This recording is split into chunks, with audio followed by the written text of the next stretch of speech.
wabarakatuh. Alhamdulillahi rabbil alamin, wa bihi nasta'inu ala umuri dunya waddin, wassalatu wassalamu ala asrafil anbiya'i wal mursalin wa ala alihi wa sahbihi ajmain, amma ba'd. Puji syukur kehadirat Allah subhanahu wa ta'ala yang telah melimpahkan rahmatnya kepada kita sekalian, sehingga kita bisa bertemu di dalam channel YouTube Lili Hapsi Muflihatun. Jangan lupa nanti di like dan subscribe-nya ya. Salawat serta salam kita sanjungkan kehadirat beliau, junjungan kita Nabi besar Muhammad sallallahu alaihi wasallam, minadz dzulumati ilan nur. Beliau yang telah membawa dari masa kejahilian, dari masa kebobrokan moral, dari masa dekadensi moral sampai dengan zaman yang terang benderang seperti sekarang ini. Para siswa dan siswi yang saya cintai, untuk kelas 7 MTS bab 1 ini yaitu tentang Al-Quran dan Hadis Pedoman Hidupku. Al-Quran berasal dari kata bahasa Arab yaitu Qur'an, yang berarti membaca, dan kata dasarnya adalah Quran yang berarti bacaan. Huruf alif pada kata Al-Quran menurut Profesor Dr. Kiai Haji Quraish Shihab artinya kesempurnaan. Dengan demikian, Al-Quran adalah bacaan yang sempurna.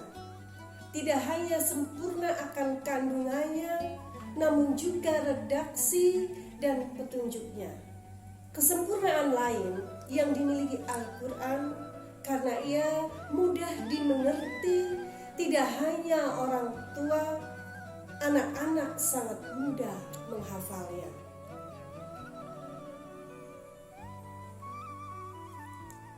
Al-Quran dengan makna bacaan dinyatakan dalam firman Allah Subhanahu wa ta'ala dalam surat Al-Baqarah ayat 180. A'udzu billahi minasyaitonir rajim. Bismillahirrahmanirrahim. Syahrul Ramadan alladzi unzila fihi al-Qur'an hudan lin-nasi wa bayyinatin minal huda wal furqan.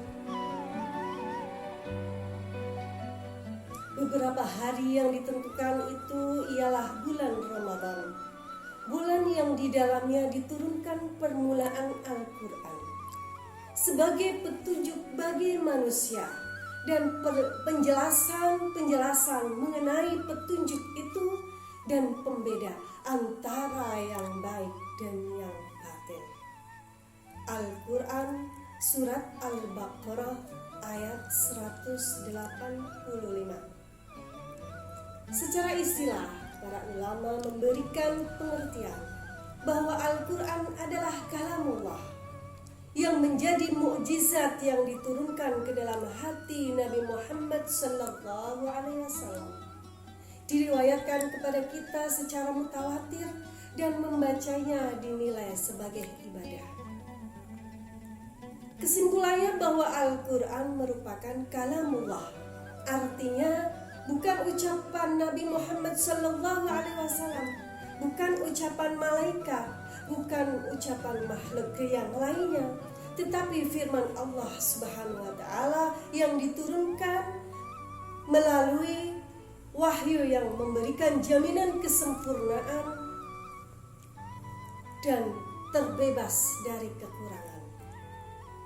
Yang menyampaikan kepada Rasulullah Shallallahu Alaihi Wasallam adalah malaikat Jibril atau yang dikenal sebagai Ar-Ruhul Amin.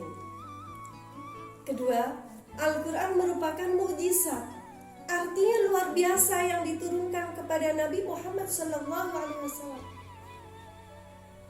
Ketiga, Al-Quran diturunkan, difirmankan secara mutawatir, artinya riwayat yang disampaikan oleh 3 orang atau lebih yang memiliki kualifikasi terbaik sebagai orang-orang yang berakhlakul mulia, sempurna kemampuan hafalannya, dhobit, dan tidak pernah berbohong, yaitu jujur. Yang keempat, membacanya merupakan ibadah. Membaca Al-Quran sebagai tanda keimanan seseorang. Lain dengan kita membaca koran, membaca internet, ya, membaca koran, ya. Kita suka membaca Facebook, kita suka membaca WA, kita suka, ya, membaca koran yang tiap hari kita langganan, ya. Kita mendapat ilmunya. Tetapi kalau kita membaca Al-Quran, walaupun kita tidak ngerti artinya, kita mendapat pahala dari Allah Subhanahu wa Ta'ala. Itu bedanya membaca Al-Quran dengan membaca koran atau membaca internet. Fahimtum? Fahimna.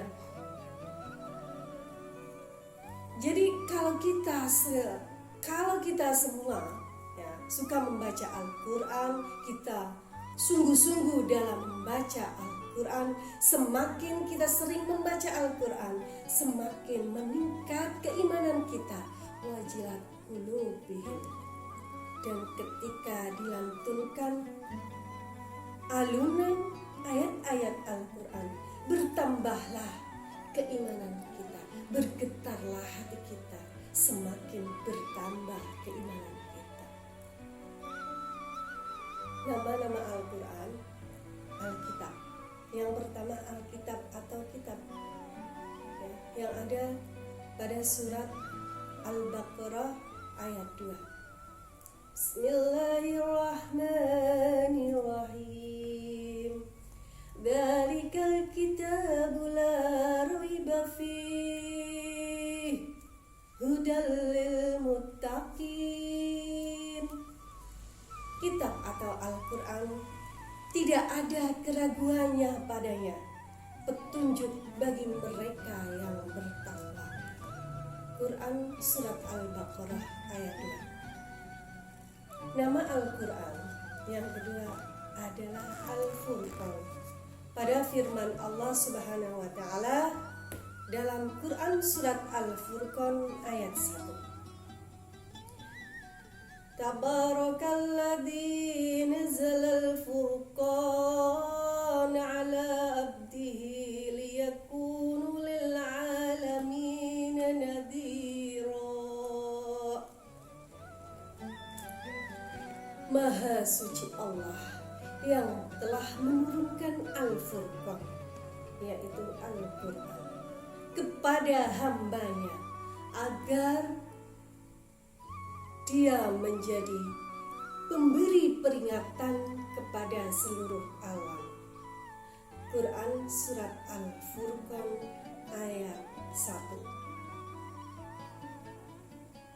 Demikian tadi penjelasan dari saya tentang Al-Quran dan hadis, pedoman hidupku. Mudah-mudahan di zaman yang serba milenial ini, di zaman yang serba canggih ini, kita tetap punya pedoman Al-Quran dan hadis. Sesibuk-sibuk apapun kita di dunia, jangan lupa kita selalu istiqomah membaca Al-Quran. Biar anak cucu kita menjadi generasi Qurani, generasi orang yang bertakwa, generasi orang yang intek, orang yang beriman dan bertakwa, tetapi dia cerdas dalam mencari ilmu pengetahuan, baik ilmu pengetahuan agama maupun ilmu pengetahuan umum. Dari saya kiranya Cukup sekian saja. Apabila banyak kekurangan, saya mohon maaf yang sebesar-besarnya. Jangan lupa di like dan di subscribe ya pada channel Lili Hapsi Muflihatun. Wassalamualaikum warahmatullahi wabarakatuh.